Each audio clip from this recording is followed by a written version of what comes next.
Human resource, people as resource. Question answer on this. The first one is, what do you understand by people as a resource? So people as a resource is a way of referring to countries' working people in terms of their existing productive skills and abilities. That is, people of the country, how much ability they have, how much skills they have, and what are they giving to the economy, their production or their productivity, how it is acting for the betterment of the country. This is people as a resource. Human resource, that is human being as a resource, is an asset for the economy. It's not a liability.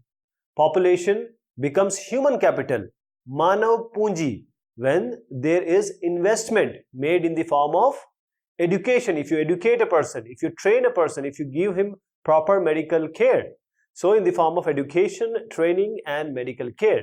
And in fact, this human capital is the stock of skill and productive knowledge embodied in them. That is, a human being has all the capabilities if he is garnered or given all the important things which is required for him to be an asset for the country. How is human resource different from other resources like land and physical capital? So human capital is in one way superior or shresht to other resources like the land and the physical capital, because what will you do with land and physical capital? Who is going to work with them? Human resource, human being can make use, proper use, intelligent use of this land and physical capital. So land and physical capital cannot become useful on its own. We have to have human resource or people to make them better or use them better. What is the role of education in human capital formation? So the educated people find jobs in private firms, while the uneducated person continue with the same work as their parents, or they will take some small work. They earn a meager income like their parents. They don't get much, which is just enough to support a family. And several years of education adds to the quality of labor.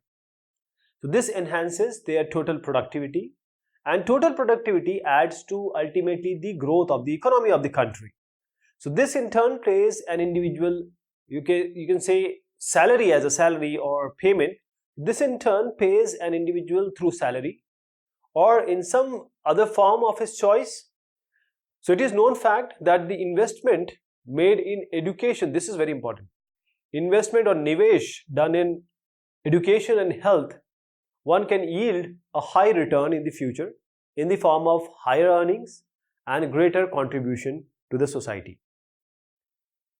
What is the role of health in human capital formation? So the health of a person, if just understand or just imagine that if you are not well, when you are not well, you are lying on the bed, you are irritated, you don't want to meet anyone, you are just worried about what is going to happen, how many days I'm going to lie on the bed, and then your productivity will be less. You will not be able to do anything. So the health of a person is very important. The health of a person helps him to realize his potential and ability to fight the illness. An unhealthy person becomes a liability for an organization. So health, this is an indispensable basis for realizing one's well-being. Therefore, the improvement in the health status of the population has been priority of any country or government of any country. In our country, national policy, this is also aimed to improving the accessibility of healthcare, medical care, family welfare, parivar kalyan, and nutritional service, that is poshan, with special focus on underprivileged segment of population or those who are not getting these things. What part does health play in the individual's working life? So this was actually what we have seen in the previous question. The answer remains the same, but we'll add some more thing. So health plays a vital role in individual's working life, as we just saw that a person with not a good health, he by himself will not be able to perform properly. So health plays a vital role in individuals' working life, since no firm, no company, no organization would be induced or will be interested to employ people who might not work efficiently as healthy workers as compared to healthy workers because of ill health. And not only that, people who are physically or mentally ill, they cannot work. What are the various activities undertaken in the primary sector, secondary sector and tertiary sector? So the different activities that has been classified into three main sectors. First is primary sector, secondary sector and tertiary sector. Primary sector, anything which comes from the nature, that is agriculture, forestry, animal husbandry, fishing, poultry farming and mining. All these are coming from the prakritik sansadhan, prakritik or nature. So primary sector includes all of these. Also quarrying and manufacturing, this comes in the secondary sector. So manufacturing, most of the input comes from the primary sector to the secondary sector. Most of the things come from here. So quarrying and manufacturing is included in the secondary sector. Then the services provided to this primary sector and secondary sector and other sectors, means all the trade, the transport, the communication, banking, education, health, tourism services, insurance, all these are included in the tertiary sector. What is the difference between economic activities and non-economic activities?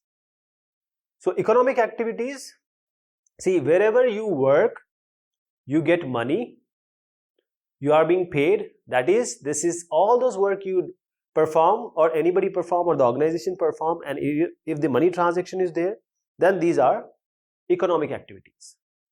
If something has been done and there is no transaction of money, you don't get salary for that or payment for that, or you don't give payment to anyone, that is the non-economic activities. So economic activities and non-economic activities. The activities in the third sector result in the production of goods and services. So activities which are not performed to earn money, that is, no money is involved, but to get some satisfaction, to make happy, or to just feed your, you can say my passion, right? These are called non-economic activities, and these activities add value to the national income. Those economic activities add to the national income. So these activities are called economic activities. So those activities which add to the national income, these are economic activities, and those are done with no earning of money, that is called non-economic activities. So these activities, these activities are just non-economic activities. They are just performed to discharge social obligation, or say for physical fitness or recreation. They don't involve money. So economic activities, they have two parts: market activities, that is bazaar, and non-market activities. So the market activities include or involve remuneration to anyone who performs, that is, you have to pay money. People visiting place of worship, providing relief to the victims of flood and earthquake, engaging in sport activities, gardening, listening to radio, watching television. These are all examples of non-economic activities. That is, for listening to radio, the radio jockey might get money, but you are not getting any money, or you are not being paid, or you are being paid, or you are paying someone. So non-marketing activities are the production for self-consumption, because again, it doesn't involve money. The three activities most often reported are the cleaning, cooking and child minding. So if a woman is there and she is selling some stuff, she'll get money, or she is working for something. But if a woman is working in house for the kids, feeding them and doing all the household work, she is not being paid. So she is doing a non-economic activity. Why are women employed in low paid work? So women are paid for their work when they enter in the labor market. Anyone enters in the labor market, they are being paid. But their earning, if you compare to the male counterpart, that is like that of their male counterpart, is determined by what? On the basis of the education and the skill. So majority of women have very less, meager education. They have lower skills also, low skill formation. Therefore, the women are paid low compared to men. So most women work when job security is not there. Most of the women work where job security is not there, and because of the lack of education and the skills, they are paid less. But the scenario is changing now. How will you explain the term unemployment? So you are a person, you have education, you have skill, you are ready to do the job and you are not getting a job. There is not a proper employment for you, or the government is not able to provide employment to you, or the employment, or there is no employment in the market, then you are unemployed. So unemployment is said to exist when people who are willing to work at the going wages, that is, you are ready to work on the amount which is being paid, okay, that daily wages or whatever wages are there which is suiting to your skills and education. So you are willing to work and you are willing to work on the wages, but you cannot find jobs. There are no jobs for you. Then you are berozgar or unemployed. What is the difference between disguised employment and seasonal employment? So I'll just give you an idea, then we'll go ahead with this. First, disguised employment. Suppose a family is there and there are 10 people. All are working on the same field and they are sharing the output also. These 10 people, they are not required here. Only 5 can do the work. Only 5 people can do the work, and rest 5, even if they are taken off, then also the production will not be hampered. It will not change. And these 5 people can work somewhere else and they can add up to the income of the family. But these 10 people who are working here, they think that they are working, but they are not working. They are not required there. This is called disguised employment. Seasonal employment means a farmer is there, or a labor is there, okay, farming labor. Now when the seed are being sown, or some things are going on while the crop is being sown, all the activities he might be required. But the crop, when the crop is growing by its own, he is not required. Then after it is being done, means after some days or some months, when the crop is ready to be harvested, now he is required again. So this period of time he is not having any work. This is called, he is getting only employment in this season and this season. This is called seasonal unemployment. So in case of disguised employment, people appear to be employed. They think that they are employed. Seasonal employment happens when people are not able to find jobs during certain months, as I gave you example here. They have agriculture plot where they find work. This usually happens among the family members engaged in agriculture activity here. People dependent upon agriculture usually face this kind of problem. The work requires the service of 5 people, but you say 8 people or 10 people are involved. So they are certainly, busy seasons where sowing, harvesting, weeding, threshing is done. I'm talking about this one. So, here there are seasons when they get job, and here there are 3 people or 5 people extra. So these 3 or 5 people, they also work in the same plot as 5 people. So the contribution made by these 3 extra people, it doesn't add to the contribution made by the 5 people. So if these 3 or 5 people, they are removed, they are taken off, the productivity of the field will not decline. That is, this field does not require this many people. They are actually more than the skill which is required, or more than the labor which is employed here. This is called disguised employment. And certain months do not provide much work to the people dependent on agriculture. This is for seasonal one. Why is educated unemployed a peculiar problem of India? So now you see a kid. He take education. He does his 12 years of studies. Then he goes to some college. He does his graduation. Then he goes to some college and he does post graduation. Sometimes some may go and do the doctorate. So all this time of study, what he has done, he is now well equipped with the skill, knowledge, etc. And he has spent a lot to achieve this. When he comes to the market, he finds there is no job. He doesn't find a job. And this is called the educated unemployed. And this is a very peculiar problem of India. So in case of India, educated unemployment has become a very common phenomena, as you see here. Many youth with matriculation, graduation and post-graduation degrees, they are not able to find jobs. And a study being done shows, or research shows, that the unemployment of graduate and postgraduate, this level and this level, has increased faster than about the matriculation ones. Those are 10th pass.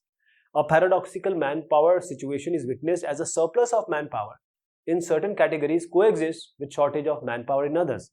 That means certain place there are so many manpower and certain place there is no manpower. So that is why it is a peculiar problem. In which field do you think India can build the maximum employment opportunity?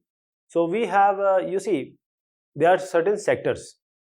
So since agriculture is the backbone of India, India can build maximum employment opportunity in agriculture-based industry. But there can be other argument also, because the tertiary sector is ever increasing in India. It is providing a lot to the GDP also. Okay, contribution of tertiary sector is lot in the gross domestic product and gross national product of India.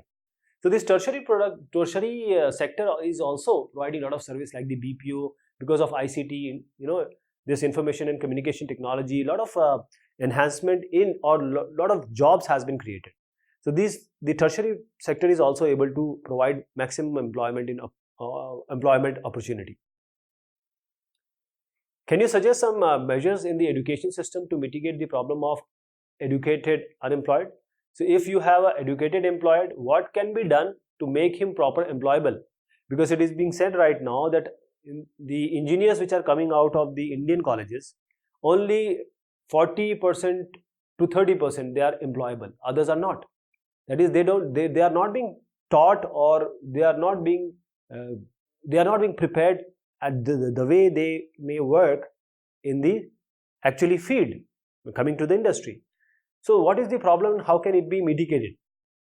So measures in the education system to mitigate or to tackle the problem of educated unemployment is, first, make education at the secondary level more career oriented. That is, don't just give the bookish knowledge, make it career oriented, which would endow individuals not only education but also requisite skills for gaining successful employment. Then create a sort of screening process, means every individual can choose subjects that suit his or her ability.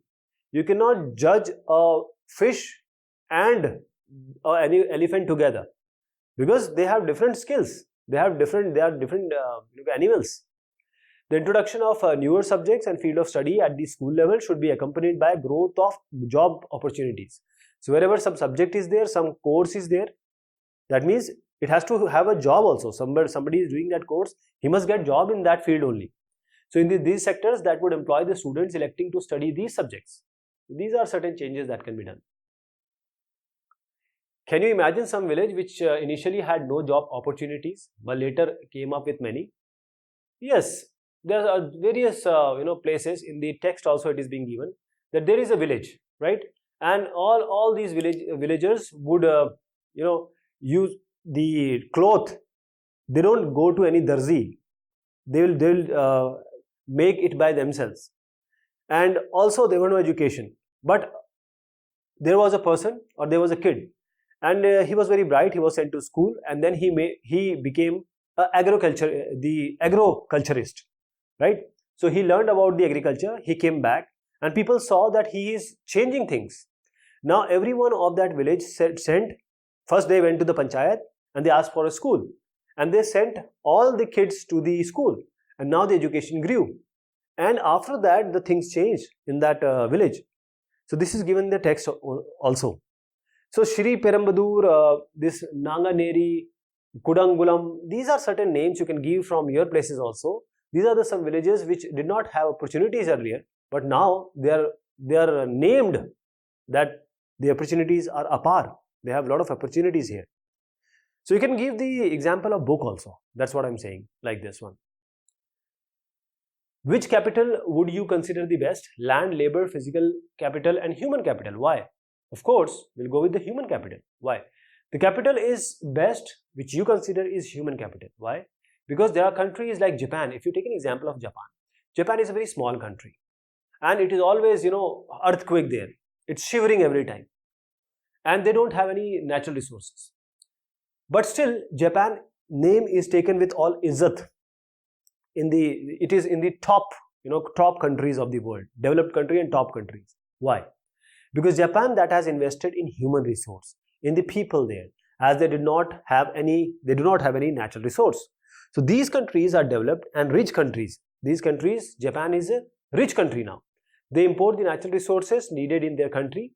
They have invested in people, especially in the field of education and health. That this is the prime importance for any country to invest. And these people have made efficient use of other resources like land and capital. So efficiency and the technology evolved by people who have made these countries rich and developed.